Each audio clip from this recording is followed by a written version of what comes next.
چی شده؟ تخم مرغ تموم شده. خب من گشنمه، باید صبحونه بخورم. پس برو بخور. باید بری برام تخم مرغ بخری. چی؟ عذرا امروز تعطیلم. میخوام بیشتر بخوابم. بعدش تو واسه این منو بیدار کردی که برای تخم مرغ بگیرم؟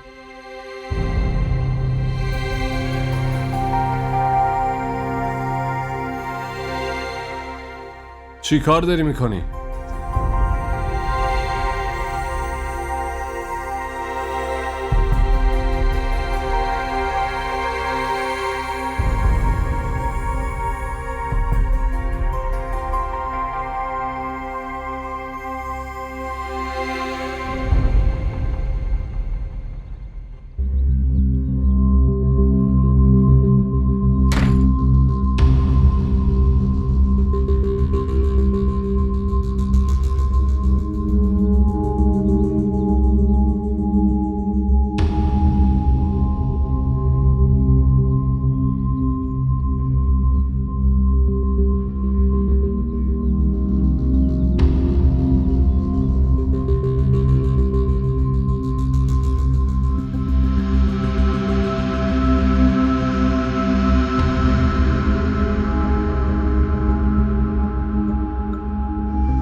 بله بفرمایید.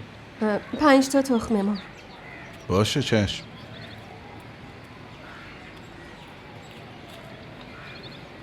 بفرمایید خانم.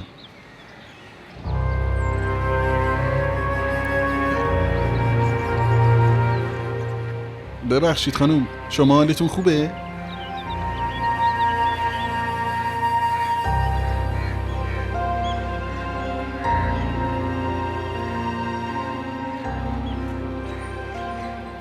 انگار ناراحت بود. مشکلی داره؟ نمیدونم والا، همسایه قدیمیمون بود. ایشالله که خیره، فقط نمیدونم چرا ناراحت بود. آخه همیشه که میومد مغازمون خیلی خوشحال و خنده‌رو و سرحال بود. خیلی زن اجتماعی و متین و مهربونیه. نمیدونم براش چه اتفاقی افتاده. بگذاریم داداش، شما چی میخواستید؟ 6 تا تخم مرغ، یه دونه پنیر و یه قوطی شیر. الان براتون میارم.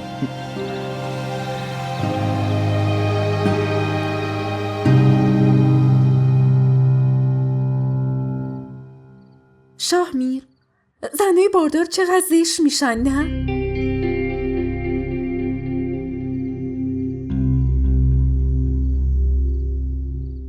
تو ازم ناراحتی؟ نه، همون دیشب تموم شد رفت. پس چرا جواب منو نمیدی؟ مگه تو ازم چیزی پرسیدی؟ آره، پرسیدم به نظر تو هم زنای باردار زشت میشن؟ پس اگه جواب این سوالو بدم باز مثل دیشب ناراحت میشی. آزرا بازم پایین نیومده.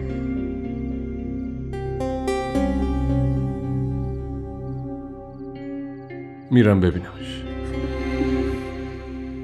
تو چرا میری؟ واسه این میرم چون که زنمه. باید برم پیشش ازش خبر بگیرم. ما هممون اینجا دوره هم جمعیم، خوشحال و شادیم، میگیم و میخندیم، ولی آزرا غمگین اون بالا تنها نشسته. تو خونه مراسم داریم، مهمونا دارن میان. اگه بازم باهات دعوا راه بندازه حسابی ناراحت میشی. فعلا ولش کن. نه، آزرا دیگه هیچ کاری نمیکنه. میرم که ببینمش، رازیش میکنم آماده بشه و بیاد پایین. شاهمیر، شاهمیر!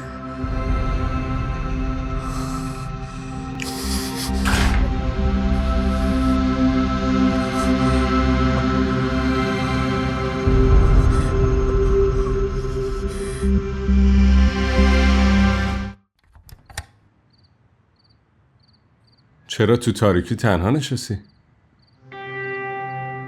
اوه، خیلی زیبا شدی. بریم پایین. مهمونا دارم. تو برو.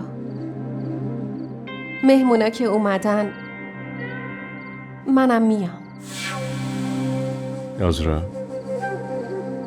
ممنونم.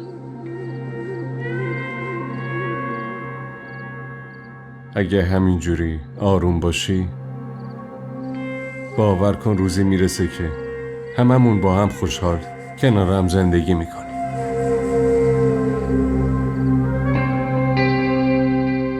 میدونم که اشتباه بزرگی کردم، در حقت بی‌انصافی کردم، ولی به خاطرش معذرت میخوام. مهم نیست. ولی اشتباه کردنم اندازه‌ای داره شاهمیر. تو حق داری. حالا فقط میتونم معذرت بخوام.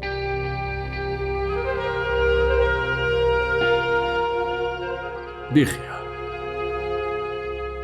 باشه؟ بریم. تو برو.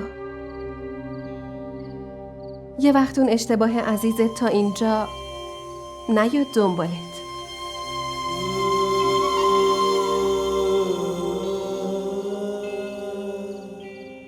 باشه میرم، ولی منتظرتم زود بیا پایین. باشه؟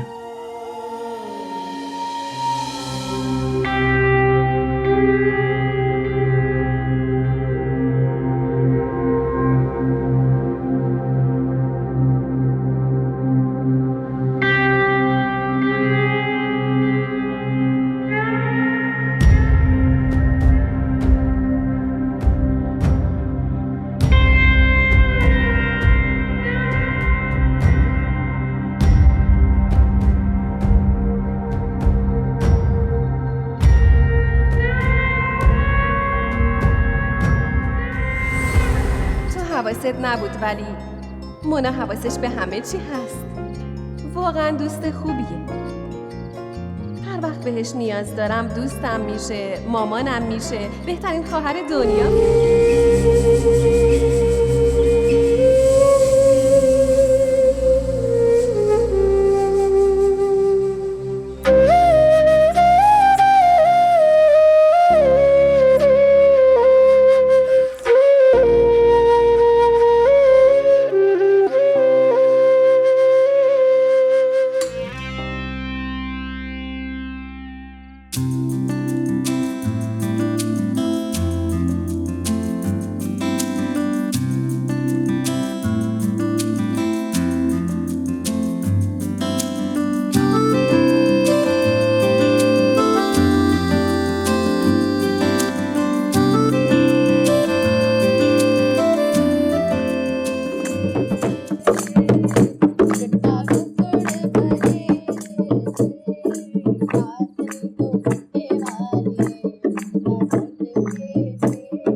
عروس کوچیکتون آزرا کجاست؟ همین دور بر الان اینجا بوده، شاید واسه کاری رفته داخل. ببینم ایشون چه کارتونه؟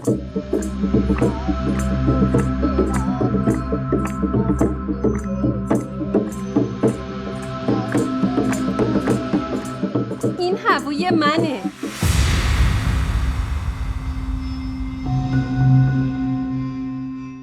مگه این همون دوستت مونا نیست؟ ما فکر کردیم عروسی کرده. آره عروسی کرده. میدونی با کی عروسی کرده؟ ببینش. اون شوهرمه. دوست صمیمیم با شوهرم ازدواج کرده. الانم هووی منه.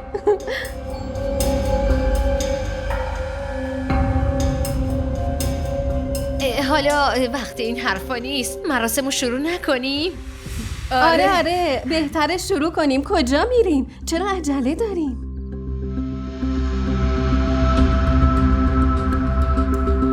من حرف دارم. میخوام بهتون بگم که این خانواده همگی با هم چه کارایی که در حقم نکردن. بیا بریم. بذار حرفمو بزنم. ولم کن. اینو میبینین؟ بیا اینجا. ایشون شوهرمه. شما که خبر دارین چقدر عاشقم بود و دوستم داشت، اما الان همه چی یادش رفته. و این دوست صمیمی مونا، زن شوهرم، عزیزم، حوومه. اینا به هم گفتن که آزرا فقط 8 ماه فرصت داری که مادر بشی. منم مثل دیوونه ها از آدم گرفته تا پرنده و چرنده هی التماس کردم که برام دعا کنن که مادر بشم، که بچه دار بشم. بعدش روزی که فهمیدم باردارم رفتم شرکتش که این مژده رو بهش بدم و اونجا چی دیدم؟ دیدم دوست عزیزم با شکم بالا اومده تو اتاق شوهرم کنارش نشسته. آزرا ساکت شو. ایشونو که میشناسین، عمه عزیزم، مادر شوهرمه. خیلی زن حریصیه. هرچی داشتم ازم گرفت. این زن همه چی ما ازم گرفت. شامیر کافیه. بیا بریم. ولم کن. کافیه، بذار گفتم بیا حرفمو بریم. بزنم. بذار واقعیت رو ساکت شو، بگم. بریم. ولم کن. این زن ماره. این پسرشم بچه ماره. این دوتا با هم همدست شدن و همه چی ما ازم خفه گرفتن. شو. نابودم کردن. ولم کن. اینا همشون دروغگوان.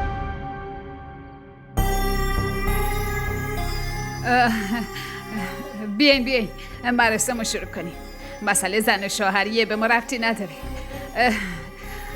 یکیش دوست آزراست، یکیشم شوهرش.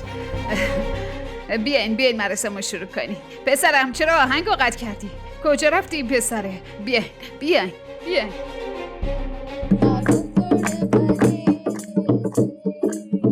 بفرمایید. شما بشین. نه. بفرمایید. خیلی زیبا شدی عزیزم.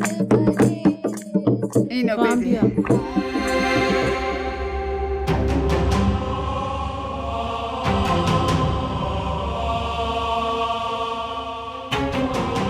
ولم کن. بذار برم. لیاقتت همینه که تنها اینجا بپوسی. شامیر. بیادم. شامیر.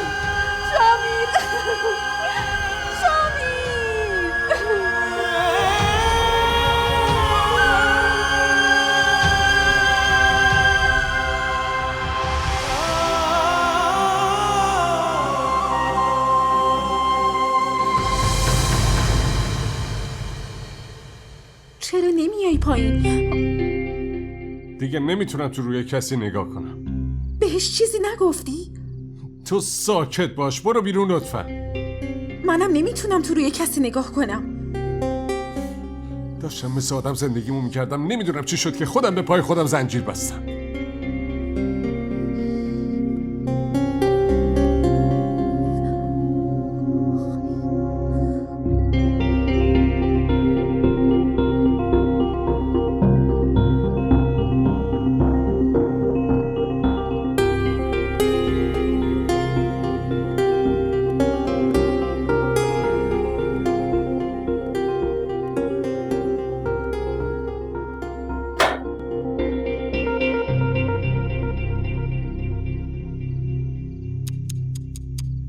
خدایا توبه.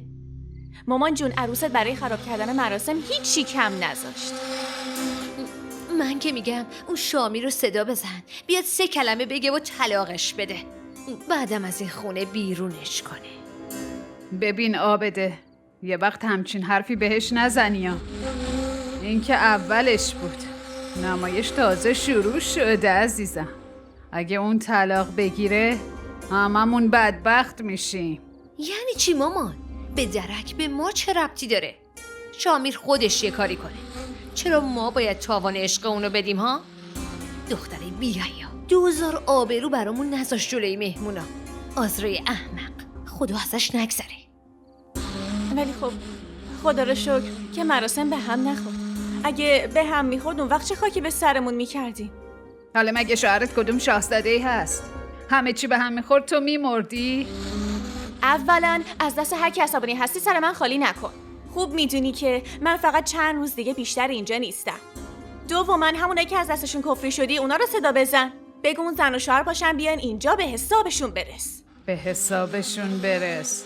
برو لباس تو عوض کن. الان میرم دیگه. بذار خستگیم در بره بعد. این چرا انقدر شیرینه؟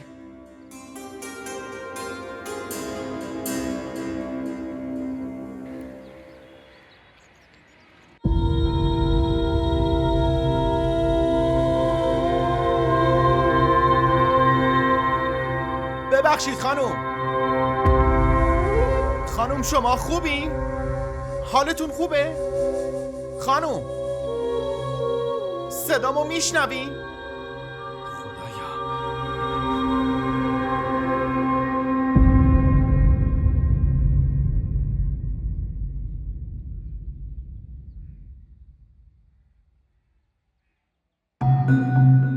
مامان مامان مامان مامان مامان مامان بیدار شو، حال آزرا خوب نیست. بره به جهنم، بذار بمیره. واقعا داره میمیره. از همون موقع بیهوشه، باید ببریمش بیمارستان. این دوباره چه شده؟ مامان بیدار شو دیگه.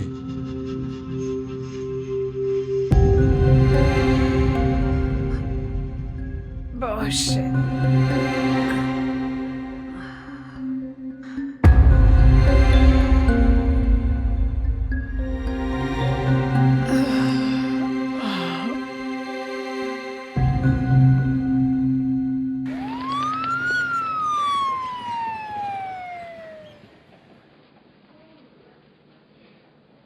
متاسفانه خبر بدی دارم. نتونستیم بچه رو نجات بدیم. باید عملش کنیم.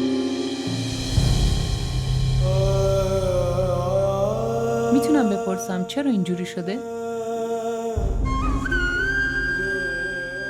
افتاده. از راپله افتاده. نمیدونم چه جوری ولی از پله ها افتاده. کی افتاده؟ همین چند لحظه پیش. اگه تازه افتاده نباید این همه خونریزی کنه. بهتر شما سریعتر برید پایین و برگه های عمل رو امضا کنید. ببخشید دکتر. بله.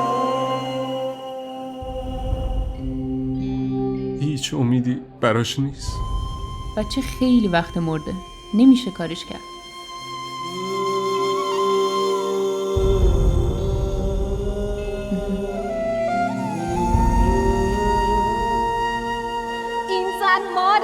ماره. این پسرشم بچه ماره. این دوتا با هم همدست شدن و همه چی معظم گرفتن، نابودم کردن. من دارم مادر بچه‌مون میشم. حداقل واسه دلخوشی من یه تبریکی بهم بگو. آخه چرا خوشحال نیستی؟ شاهمیر این بچه‌مونه، بچه ما.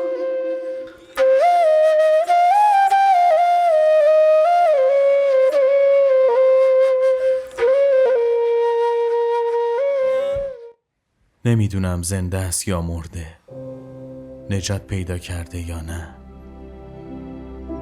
من باید کمکش میکردم.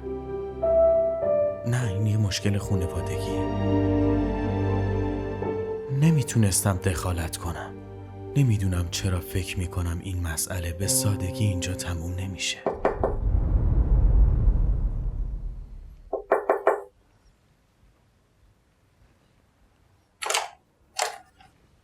تویی؟ من فکر کردم. منم ملکه رویاهات. بریم صبحونه بخوریم. برات حلوای گرم آوردم. نه داداش، تو غذاتو بخور. من اصلا اشتها ندارم. چی میشنوم؟ تو حلوا نمیخوری. داداش چیزی شده؟ انگار به آرزوت رسیدی ها؟ آره، من تو خوابم به آرزوم نمیرسم. تو از بیداری میگی. غذا تو بخور. مطمئنی؟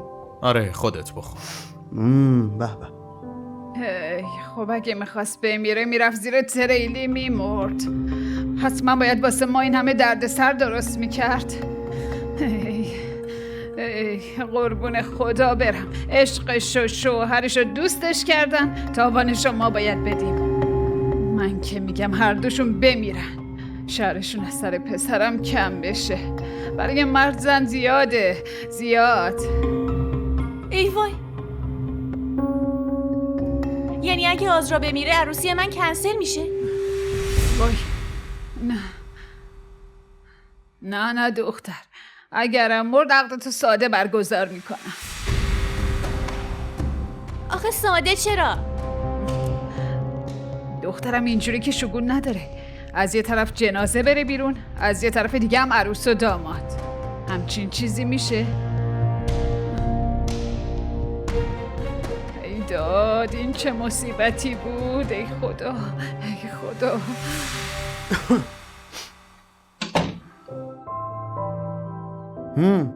چی شده؟ چی؟ دختر شد یا پسر؟ دارم از عشق حرف میزنم. حسرت اینو داشتی که یه روز عاشق بشی. فرض کنیم شدم که چی؟ خب باهاش ازدواج کن. مگه میتونی؟ چرا که نه. این عشق پاکستانیه، جایی که تو شهرهای بزرگش آدمای ساده‌ای مثل ما زندگی میکنن. گاهی فکر میکنم که این حرفا همش دروغه. این بوی غم از کدوم طرف میاد؟ از اونجا میاد. آها، پس اینجا زندگی میکنه. چی میگن؟ تو اون پنجره روبروی من یه تیکه ماه زندگی میکنه. شوهر زن بیچارشو کتک زده. بردنش بیمارستان. نمیدونم زنده است یا نه. خب نکنه رگ غیرتت زده بیرون که بری شوهرشو کتک بزنی. دلم میخواست دندوناشو خورد کنم. داداش به تو ربطی نداره. احساسی شدی کار دست خودت میدی ها. چه دورانی بود داداش. یه زمانی خیلی احساساتی بودی.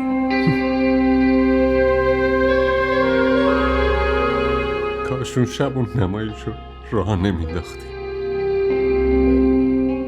خب من خیلی عصبانی شدم. معذرت میخوام عذرا. لطفا منو ببخش.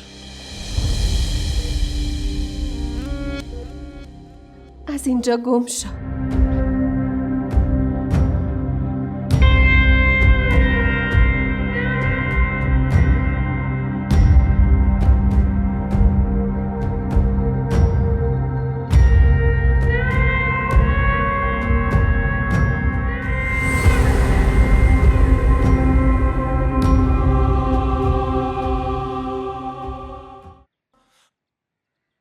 مامان یه زنگ به شاهمیر بزن. تدارکات هی صدا میزنه. آخه درسته که ما بریم؟ عابده خانم، اون شوهرت اگه یه روزی به دردمون بخوره میمیره؟ نه خیر، اون خیلی گرفتاره. پسر بزرگت که فرار کرد خارج، کوچیکم که درگیر 2 زنشه. عابده الان سر به سرم نذار. اصلا نمیدونم چی کار کنم. میگم مامان حالا که زنداداش به هوش اومده، والا اینم که 9 تا جون داره، تا حالا چند دفعه این از مرگ برگشته؟ بفرما. این دفعه زنده بودنش به نفع تو تموم شد حنا خانم. وگرنه به جای عروسی تو این خونه مراسم عزا باید برگزار میکردیم.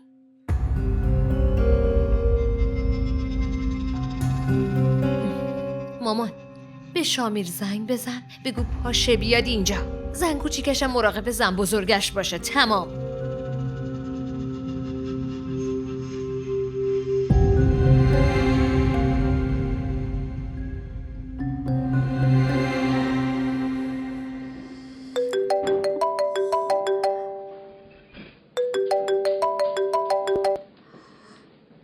الو، گوشی بده شاهمیر. یه لحظه. الان حوصله حرف زدن ندارم. الان نمیتونه حرف بزنه. بگو من زن تو کتک نزدم و نکشوندم به کام مرگ. گوشی بده، میخوام باش حرف بزنم.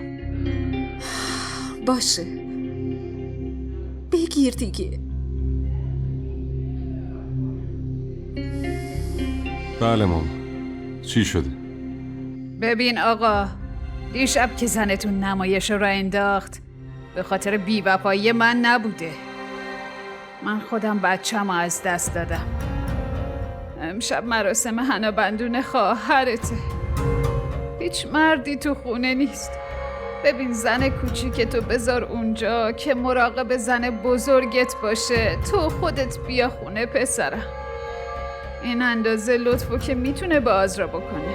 بالاخره زن شوهرشه. مامان، تو این موقعیت هم باید تیکه بندازی نه؟ پس چی کار کنم؟ خونم داره به جوش میاد. حالا هم که خطر از سرش گذشته. با اون کاری که دیشب کرده دیگه نه دلم براش میسوزه نه جایی تو قلبم داره. اونم تو دلش جایی برای ما نداره. مگه چی میگه؟ میگه برو گم شو. پس دیگه چی میخوای پسرم؟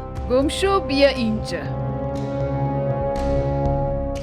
مامان، من در حقش خیلی بد کردم.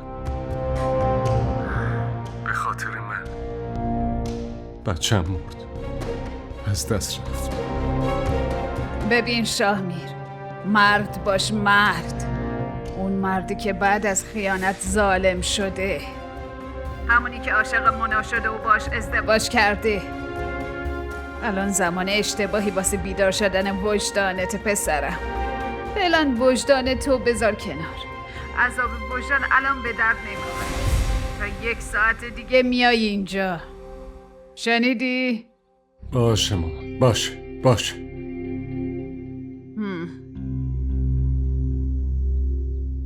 میاد. گفت میاد. عجب گیری کردم.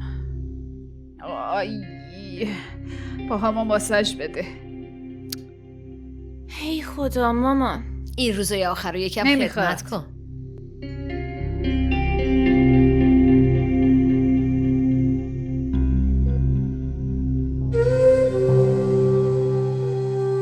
خانم پرستار حالش چطوره؟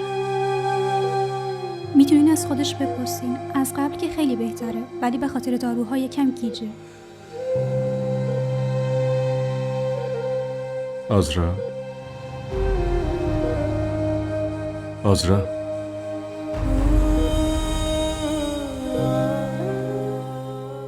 چراغا رو خاموش کنین لطفا. نمیخوام کسی مزاحمم بشه. خانم پرستار میشه بیاین لطفا؟ بله.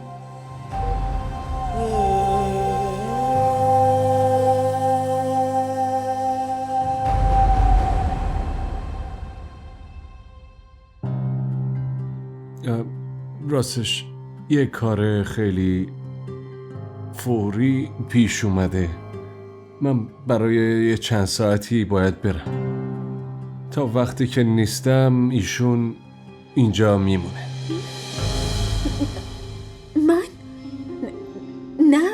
من نمیمونم. اگه تو نمونی پس کی بمونه؟ شاهمیر، اون نمیخواد منو ببینه. چه نسبتی باهاش داری؟ دوستشه. ولی فقط اعضای خانواده میتونن بمونن. باشه، در این صورت اگه به هر دلیلی کسی نتونه پیش بیمار بمونه، از اون به خوبی مراقبت میشه دیگه، نه؟ من چرا که نه؟ ما واسه همین اینجاییم. کنار تخت بیمار یه زنگه. هر چیزی لازم داشت زنگو میزنه. الان حالش بهتر از قبله. اگه میخواین میتونین برین.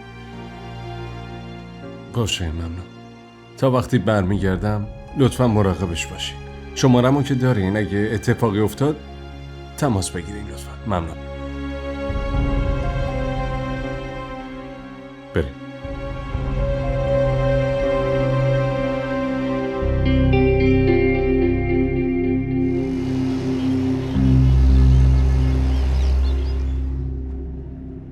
این رفتارات یعنی از بودن کنار من خجالت میکشی. بی خیال مونا، الان وقت این حرفا نیست. الان وقتش شاهمیر. با این چیزا امتحان میشیم. تو فکر میکردی که با آوردنم به خونه همه چیز تموم میشه؟ مجبوریم به سوالای مردم جواب بدیم. باشه، فقط لطفا ساکت شو. از صبح تا حالا چیزی نخوردم. اون جلوتر مغازه است. وایسا یه چیزی بگیر. داداش شاهمیر، همه چی رو به راهه؟ والا شنیدم سر صبحی آمبولانس اومده دم خونه. آره درسته، خانومم پاش پیچ خورد، از پله افتاد و بیهوش شد، واسه همین اومده. ای بابا. ببینم الان زن داداش حالش خوبه؟ آره. اون وقت کدوم بیمارستان بردی؟ همین بیمارستان نزدیک خونه، بردیمش اونجا. آها، خوب کاری کردید، بیمارستان خوبیه. راستی داداش شاهمیر، شنیدم که عروسی خواهرتونم هست، درسته؟ لطفا خریدمو بده، عجله دارم، بعدن حرف میزنیم. باشه، رو چشمم.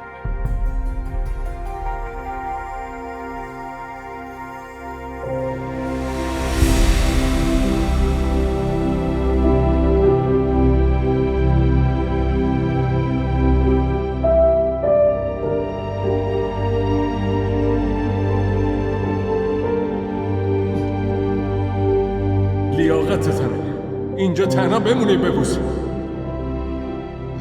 اون وقت کدوم بیمارستان بردی؟ همین بیمارستان نزدیک خونه، بردیمش اونجا.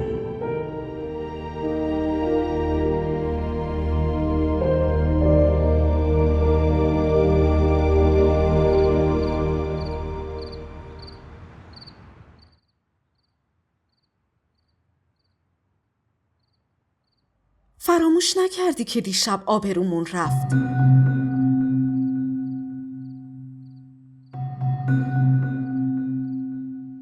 چطور میتونم فراموش کنم؟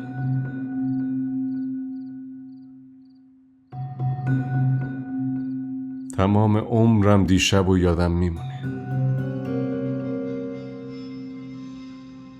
اونقدر ناراحتم که انگار یه حیوان وحشی بهم حمله کرده. بعدش هم اون کاری که من کردم نمیتونم فراموشش کنم. اون شب فهمیدم که منم میتونم مثل یه حیوان رفتار کنم.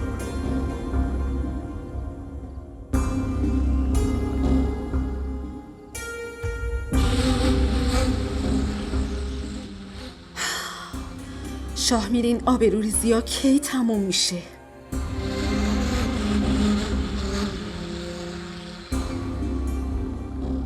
راستشو بگم هیچ وقت تموم نمیشه.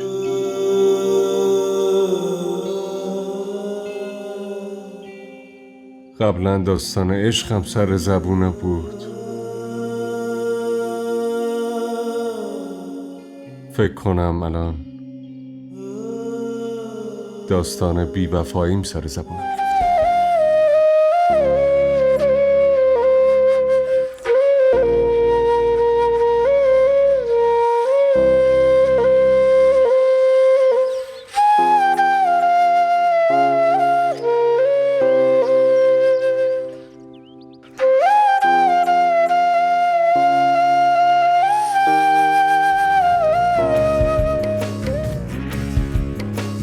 این تقدیر بدتاوان کدوم اشتباهمه؟ چرا من همیشه ناکام میمونم؟ دستم خالی، دلم خالی، آغوشم خالی. خدایا، شاید قسمت من بدشانس اینه که اینجوری بی کس و کار بمیرم که هیچ نشونی از آزرای بیچاره نمونه. حالا که دوباره به هم زندگی دادی، حداقل دلیل زندگی کردن رو هم به هم بگو.